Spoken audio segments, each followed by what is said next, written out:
की माझ्या आवडीचा विषय म्हटलं की एकदम मधला वर्ग शिकवण्यापेक्षा सुरुवातीपासून असावं म्हणून पहिला वर्ग मी घेतला.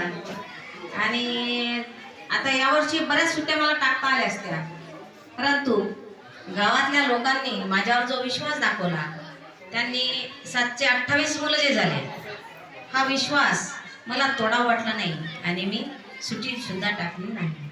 आणि प्रामाणिकपणे जेवढं होईल, जसं जमेल असं देण्याचा प्रयत्न केला. आणि गावकरी मंडळीचं मी इथं आल्यानंतर तो जो आनंद झाला, ती माझ्या कामाची पावती. कारण बदली झाली की पहिले विचारतात की कोणते सर येणार आहे का कोण येणार आहे आपल्या शाळेमध्ये. तेव्हा जावळे मॅडम आपल्या शाळेत येणार आहे हे ऐकून ज्यावेळेस पालक लोकात आनंद होतो, रमेश भाऊ राठोड यांना म्हणजे एवढं हे वाटलं की मॅडम आपल्या शाळेत परत आल्या, खूप आनंद झाला त्यांना. आणि योग असे की 58 वर्ष माझे पूर्ण झाल्यामुळं आता कार्यरत राहणं हे मला शक्य नाही, इथंच मला थांबावं लागणार आहे.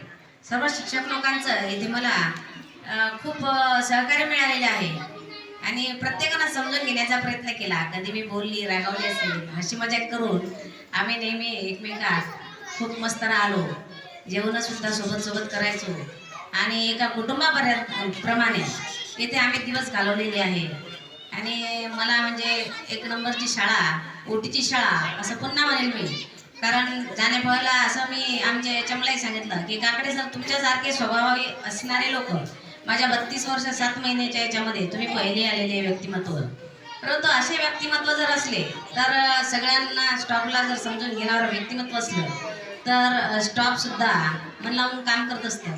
तसं आमचे काकडे सर यांना अशी मजाक करून बऱ्याच वेळेस मी काही पण बोलायचे, परंतु त्यांनी कधी राग मानून घेतला नाही.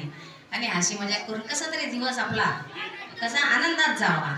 मग वर्गावर तर आहेच आपण, परंतु बोलत बसलो की बोलतच बसलो, हसी मजाक करून आम्ही सर्व एकत्र एका कुटुंबाप्रमाणे राहिलो.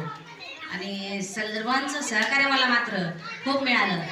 आपले ठाकरे सर असतील, मला माहीत नव्हतं ते तंत्रस्नेही आहे, त्यांनी पण आपल्या पूर्ण ऑफिसचं काम वगैरे म्हणजे दुसऱ्या शाळेत दुसऱ्या कोणत्यातरी शिक्षकावर आपल्या शाळेला अवलंबून राहावं लागत नाही, ही एक जमेची बाजू या शाळेमध्ये आहे.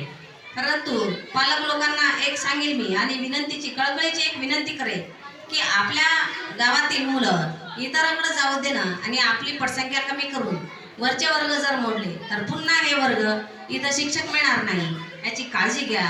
आणि सर्व लोकांनी आपलं गाव मोठं करण्याचा प्रयत्न करा. एवढं बोलून मी माझे 2 शब्द सांगतो.